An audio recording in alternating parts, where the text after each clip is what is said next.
Hey guys, Stealth here. In this video I'm going to show you how I'm getting my ass kicked. It may be a bit of a strange introduction for a video, but the reason I'm making this video is both for my own error analysis and to show you how you can beat an armored deck using a motorized deck.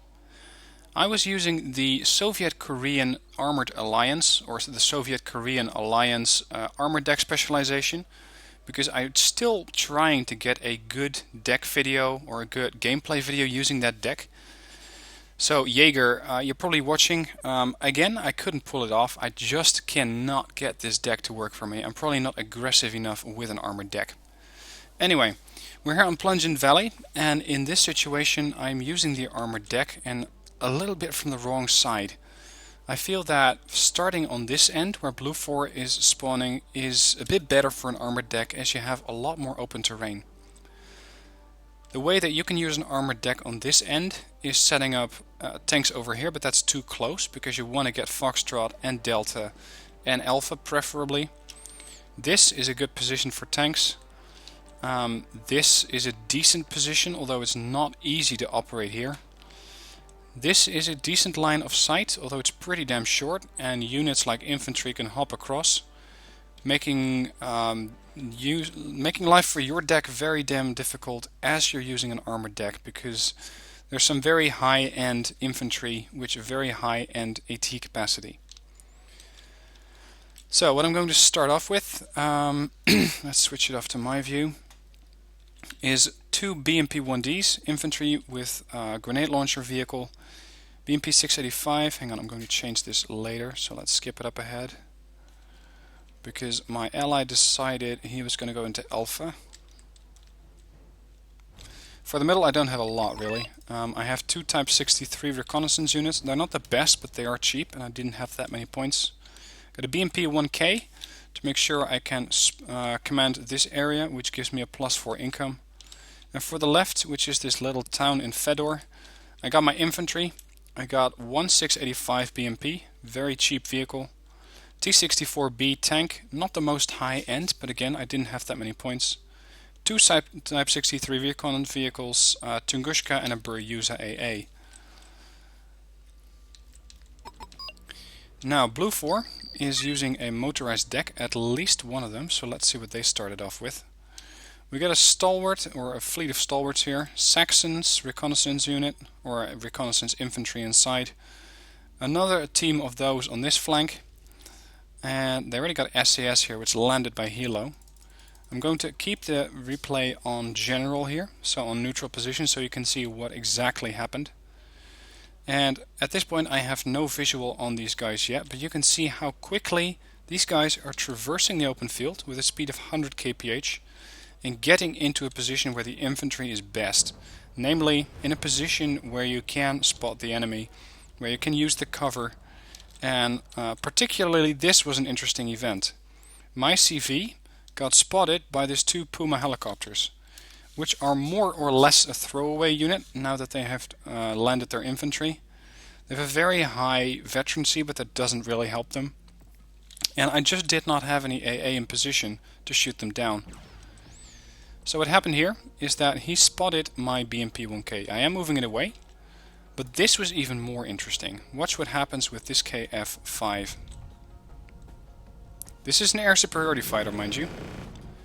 And the thing comes in for a strafing run. It comes in for a strafing run using a weapon which is the twin M39A2. 1 HE power, no armor penetration. This thing has some armor, although not that much. And it gets taken to within an inch of its life.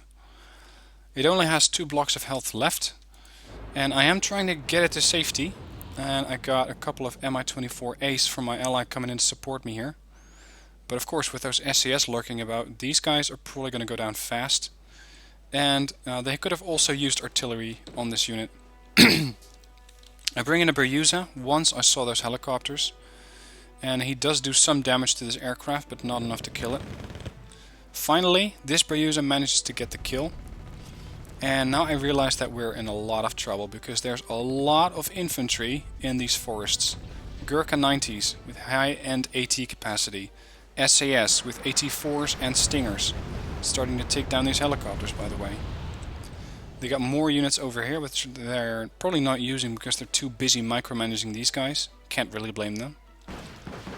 My Type 63 is trying to help out and doing some damage to these infantry groups, but not fast enough and not enough damage. My Berjuza is trying to help out as well, but he can't really do much because he cannot see into the forest. If I switch back to the standard view, or to my view, you can see that I can only get spots on the Gurkhas. So what we see here is a very, very effective use of a motorized deck, very quickly taking command of this forest, making it difficult for me to get units to this side without being undetected. I cannot push through the forest because an armored deck doesn't have the right infantry to do that. They can never stand up to units like Gurkhas, like SAS, because all I got is Motostrelkis and maybe some Sapari.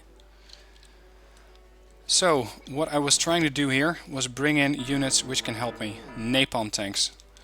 And the napalm tanks can do some damage. They can put this area on fire to a certain extent, because they can, for example, if they're over here, not reach that end of the forest, they're going to have to move in, which was the last thing I wanted to do here. Now these Saxons also turned into throwaway vehicles, so he's using them as a pretty aggressive spotter. Even though they have poor optics, they just have to run into anything. And that's all they need to do to be effective for their 10 points. Now I'm moving up with my BMP 685 because I'm spotting these guys, and a TO62 is unfortunately on the wrong side of the forest to be able to do anything against this Saxon, and just see how close it's getting to my base. Now this is also something that is a bit troubling about an armored deck. Your units are very expensive. They generally start out at a price of about 30 points. And for 30 points I can get, let's see, a BMP 685. That's the cheapest unit for me in the armor section. For 30 points, or maybe 40, they can also, motorized decks, get a lot of high-end infantry. They can get one elite group of infantry plus transport. And infantry in a position like this is going to be much, much more effective at killing my vehicles than vice versa.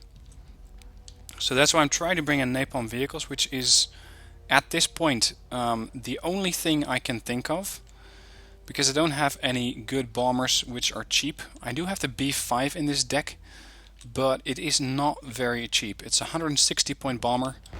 It would probably get hit by the SAS anyway, and with that I'm not willing to save up that many points and risk opening this line even further. This Type 63 is trying to whittle down these Gurkhas, but again, not fast enough.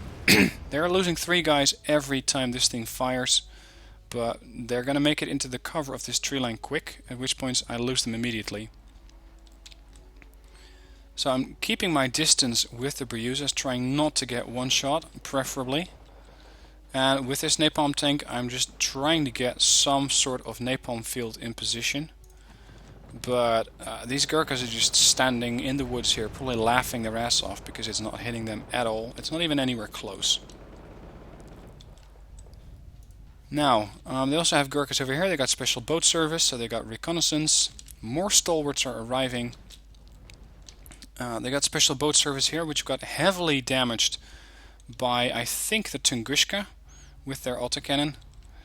Also the BMP 685, but they're not really pushing this side. I know I should have captured this area, but I just did not have the units and the points to do it. And finally I spot these guys and take them out. What I didn't spot was this group. I was too busy trying to get enough points to secure my front line, and I just did not have the time to go after these guys, and this is what's going to kill me in the end.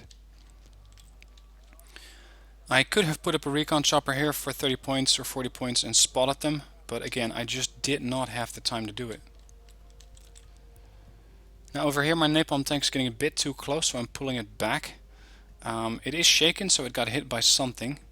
Possibly a round from the SBS, which tried to fire off one last shot. And somehow that did panic them. I'm also trying to napalm this forest to make sure that these Gurkhas have to move. and I'm relocating this BMP 1K, but I didn't put it in the small cover that is these trees. This does count as cover for this unit, which makes it invisible. But again, bad play by me. I didn't put it there, and that's going to cost me that expensive command unit of 130 points. So, pretty much I'm doing everything wrong that you can do wrong with an armored deck. Now my ally is trying to help out here. He's bringing in a couple of Sturmpionieren, and they are trying to get some shots off on the Gurkhas using their napalm launchers, but the Gurkhas are just chewing these guys up way faster than they can kill the Gurkhas. My napalm tank gets way too close and immediately gets killed off by the Gurkhas, which then consequently gets stunned by the Beryuza, gets spotted by the Tab 63, and again another napalm tank takes up its position trying to get these guys, and I managed to burn them. But now we got more units coming up. I was particularly surprised when I saw this, a group of 4 KAV-90s. You don't really often see 4 reconnaissance units together, and considering that this was a newer player, I wasn't that surprised that I was seeing this. But again, I would not recommend this. Make it 2 groups of 2 and you have a much better spread of fire if you want to get a spread of fire. If you want to get a reconnaissance unit, park one there, say one there, and possibly one over there, and you have a good amount of reconnaissance in this zone. I had nothing to counter it. Even though these things have almost no armor, 2 on the front, 2 side, 2 back, and 1 top, they have a decent gun on them, which does 13 armor penetration. That means that if they spot my TO-62, and they have an accuracy of 50%, so they're very likely to get this guy killed, which only has 8 frontal armor between the 4 of them. So if I push up and try to get a kill, the chances of me doing that are very, very low. Same for the Type 63 reconnaissance tank here. Low armor, medium chance to hit with 40% accuracy and 11 armor penetration. But they just outweigh me in numbers. Instead, they managed to get a line of sight on this command unit, which is tricky, considering that my unit has cover from these buildings, that house over there, and this house, and this one to some extent. But they still managed to get a shot, and that's because they are looking directly through this area, and they managed to spot my CV. You cannot really see it right now, but they managed to find it and fire at it, and that's going to kill me or cost me my CV.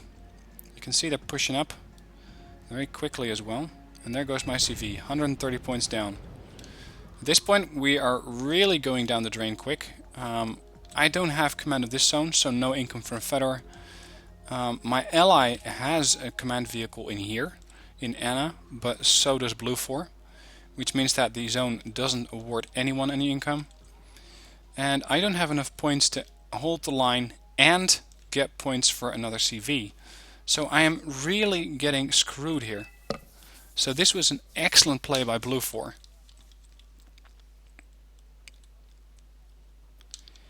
Now let's push this up a little bit because I am bringing in some more units.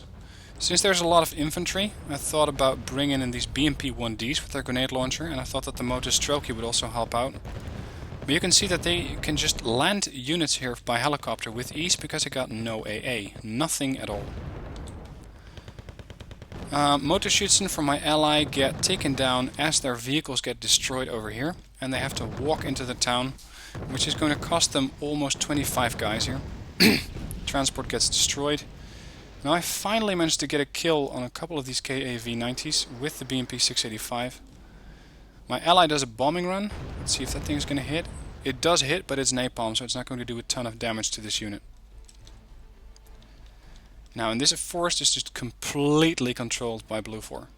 You can see that the amount of infantry in here, which is almost all Gurkhas 90, is completely controlled. The only way that I see that you would get this forest back under your control is either napalm the crap out of it, so do napalm runs on this group, napalm this area and this one, and preferably at the same time. If you don't do it at the same time, you're going to see that the infantry, if this area gets bombed, is going to go that way. If you bomb this area, as your bomber gets refueled, the infantry is going to pull back, so they are very hard to catch. A B5 bomber would not have been an answer either, because a B5, while it does have a good spread, is not going to kill them all. And that means that these supply trucks are going to get these guys back up to full strength pretty quickly. They might not do it with one truck, they will probably have more incoming, and it means that I'm just going to get overrun. So the one thing that I really see about getting this thing done is getting 3 napalm bombers in here, which I don't have in my deck. Using a ton of napalm tanks, which I cannot buy. So the best option really, insofar as it is an option, is trying not to let them get into the forest. If I can get units over here or in this tree line, I can make sure that Blue 4 cannot send units in. But because I was too busy trying to defend this flank, where in the end nothing happened at all, so all of these units could have been withdrawn and could have helped out here. If you don't let Blue 4 enter the forest at all with their motorized units, you can pick them off one by one. If you destroy their vehicle and for example they get destroyed here by a tank, you can then support fire with a grenade launcher at them. You can go after them with cheap tanks like the BMP 685. They're nothing stellar, but combined they got a great rate of fire of 10 rounds a minute. Have a couple of these in a group and you're going to have a high output of damage, and that's something that not even infantry, especially not out in the open, is going to survive. Now you might have spotted this blue blip moving up, and yep, it's SAS. The helicopters here have moved off a little bit. He could have just kept them in here, because I am still completely oblivious to the fact that there's helicopters or special forces here. And as I mentioned, that's what's going to kill me, because guess what's going to happen. Now my ally on the left flank has a couple of decent units here, and you can see just how close these guys are to each other without being detected mutually. They got flamethrowers, he has BMP-2Cs, which would have easily won had they spotted them, but they didn't. Recon infantry in here might have made a difference, but the moment that recon infantry gets spotted by the K200s, they're going to offload their napalm infantry and easily destroy the recon infantry that was probably going to be out there.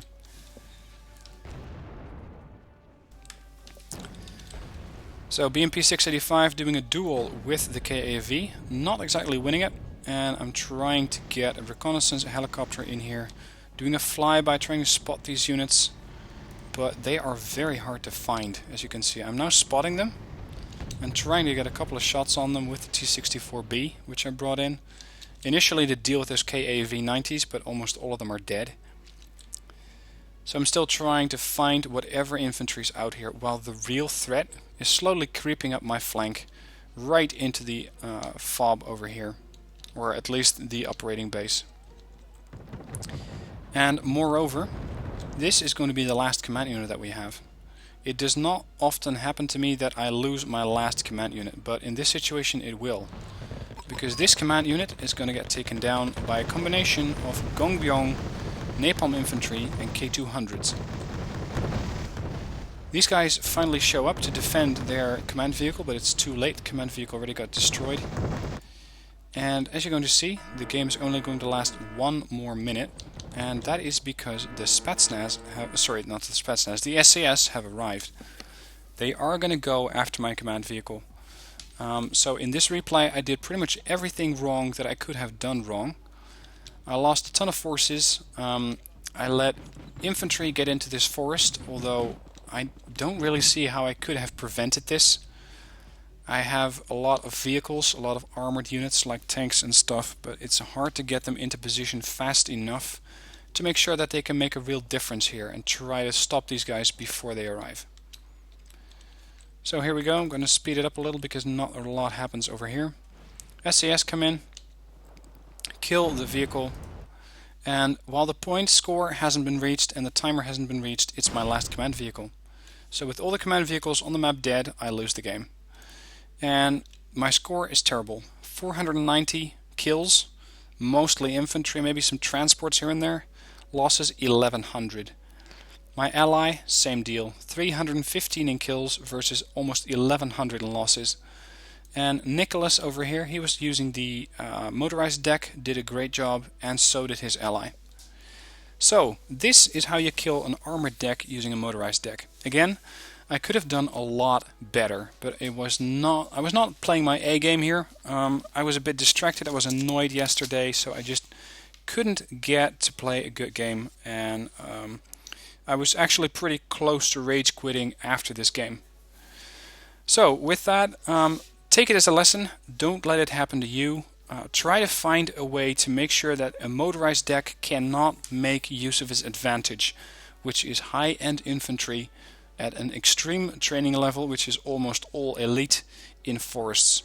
If you can prevent that, you have pretty much, I'm not going to say totally neutralized, but at least taken down the threat that a motorized deck can pose to you. So I hope this video was useful to you. I know it's not always nice to watch a complete loss on my part. At least I don't enjoy it, but I do enjoy analyzing it for you guys so that it doesn't happen to you. If you found this video useful, please hit the like button down below. If you have any ideas on how to counter infantry from a motorized deck that has already managed to make it into the cover of a forest, let me know. And don't forget to join the live stream tomorrow. More info on that is in the description down below. The time is 1900 hours Central European time, so 7 PM, 6 PM in London, 1 PM in New York, and I hope that with those time zones you can figure out the own time for yourself. More on that in the description down below, where you can find us, when we'll be streaming exactly, and more on it in the description. For now, thank you for watching, and I'll see you next time.